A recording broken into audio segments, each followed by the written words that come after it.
In this lecture, we cover the important topic of software testing. The learning outcomes from this lecture are as follows. Be familiar with the goals of software testing. In other words, why testing is done.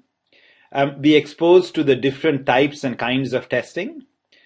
Third, be exposed to test methods, both in agile as well as structured methodologies. Be exposed to the role of testers in the SDLC. Also to become competent with creating testing work products such as test plans and test cases. The rest of this lecture addresses these learning outcomes. Software testing addresses both quality control and the broader practice of quality assurance. Within these practices, software testing specifically focuses on reducing the risk of the software ultimately not working in production.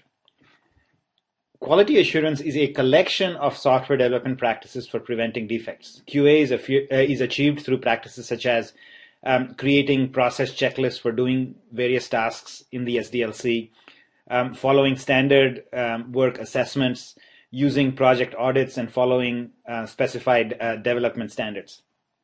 Quality control, on the other hand, focuses on identifying the defects after the product has been developed and before the product is released into production. Quality control is achieved by practices such as reviews, inspections, and of course testing. As a general rule, avoiding errors completely or failing that, detecting errors earlier in the software lifecycle improves the efficiency and reduces the cost of software development. This is what these practices are ultimately aimed at doing. Now we look at the various ways testing can be classified. White and black box testing are two broad categories of testing. White box testing is done by the developers who examine the logic of the code to design the test cases. White box testing is primarily aimed at verifying the software. In other words, is the software doing the thing right? Black box testing, on the other hand, assumes no knowledge of the code, and the tests are designed from the software requirements, typically by testers separated from the developers or by customers. Black box testing is aimed at validating the software. In other words, is the software doing the right thing? Static testing is the use of code, design, and test case reviews to understand and detect errors. By involving appropriate team members and conducting these reviews, errors can be detected early. There are also automated static analysis tools, and static analysis is an ongoing area of computer science research. Dynamic testing, on the other hand, focuses on testing done on the running code. While dynamic tests are primarily a validation step, dynamic testing could also be done for verification purposes. This is typically done by instrumenting the code, usually in an automated manner, and then using automated tools to capture output from the instrumentation and analyze it. Equivalence partitioning and boundary value testing are two concepts in testing. For example, let's say that the valid input values for a program range from 1 through 99. That is, the values greater than 99 and less than 1 are invalid. Rather than test with every value between 1 and 99 and also outside of 1 and 99, which might be very time consuming, we group the values into equivalence partitions. And by the way, when I say we group the values, I mean group the input values into equivalence partitions. The groups could be Group 1 values less than 1, Group 2 values between 1 and 50, Group 3 values from 51 through 99, and Group 4 values greater than 99. And then we simply select one value from each group to test with. The hypothesis is that if one value in the group passes, the other values will also pass, or if one value in the group fails, the other values will also fail. In boundary value analysis, the input values on the boundary are tested. In the above example, values such as 0 and 1, 50 and 51, 99 and 100, essentially the boundary values from each equivalence group would be tested. Kinds of testing can also be partitioned by the scope of the component under test. So these kinds of tests fall under the categories of unit integration and system testing. Under unit testing, tests are designed for software components, individual classes and modules. These tests are done by the programmers during development. Tools such as JUnit and NUnit are used for unit testing. Integration testing tests are designed to verify functionality after the modules are put together or integrated. These tests are typically done during continuous integration in agile processes or in integrated environments where the external systems consuming or providing data are also brought into the testing. System testing tests are designed to test the entire system. In this phase of testing, the software testing teams will design test cases to test the end-to-end functionality of the product, including modules developed by the teams that connect to existing external systems. Testing may also be classified into functional versus non-functional testing. Functional tests are those designed to validate the functional requirements, that is the functionality of the system, the features of the system, basically what the system does. Non-functional tests are designed or used to validate how the system does what it's supposed to do.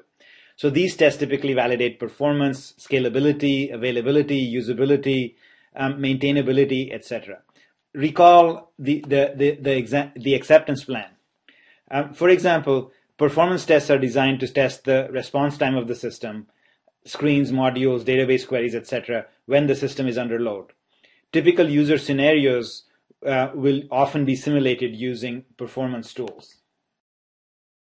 Regression tests are designed to check that any new code added hasn't broken what was already working before. Automation testers usually write regression scripts that run automatically whenever a system is built. Now we look at approaches to testing. Next, we look at two testing approaches for reducing the amount of testing needed. These approaches deal with the issue that exhaustive testing is expensive and will not be feasible, especially in large systems.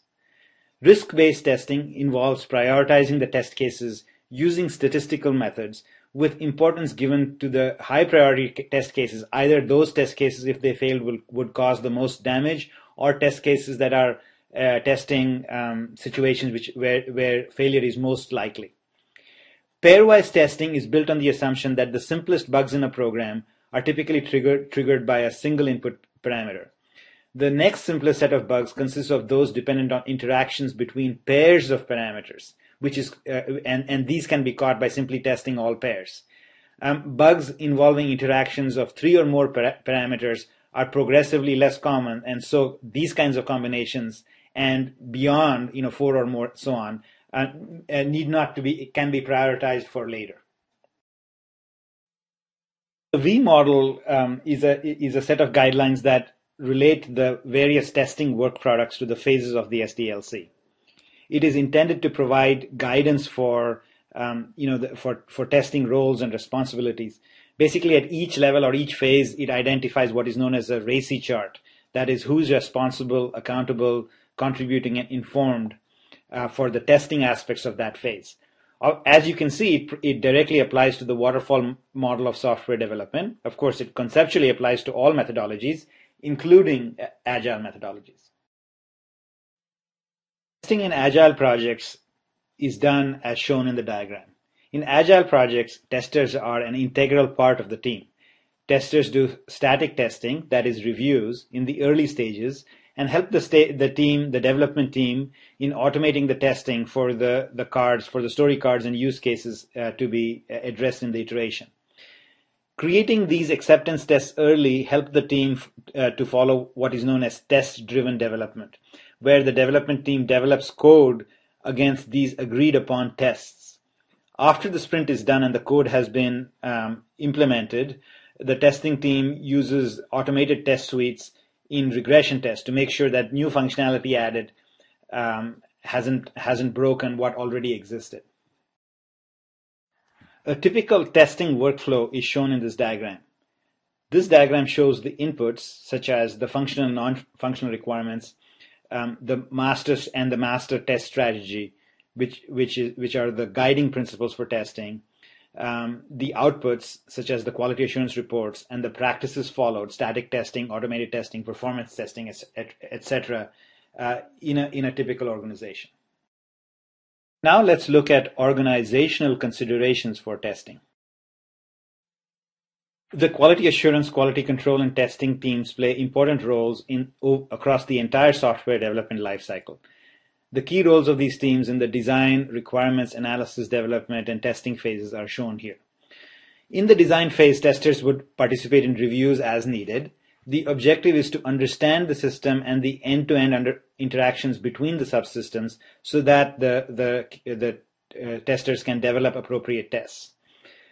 During the requirements and analysis phase, testers would participate in reviews to understand the end-user perspective to design user acceptance test cases, system test cases, and so on, and also provide input on the impact of the requirements from other subsystems on this one. During the development phase, testers would participate in the technical discussions and help the team in executing unit tests. And of course, during the testing phase, this is where their activity is the most. They would participate in reviews, they would design test cases, they would develop automation scripts, perform tests, document the results, raise defect-related issues, and generate metrics. Basically, they would execute the workflow shown in a previous slide. The TMMI, or the Test Maturity Model Integration, is a framework for evaluating and improving the testing capability within an organization. The TMMI Foundation has developed guidelines and a reference framework to help the testing community evaluate and improve testing practices. Based on the processes and practices followed, testing organizations can first be grouped into one of 5 maturity levels.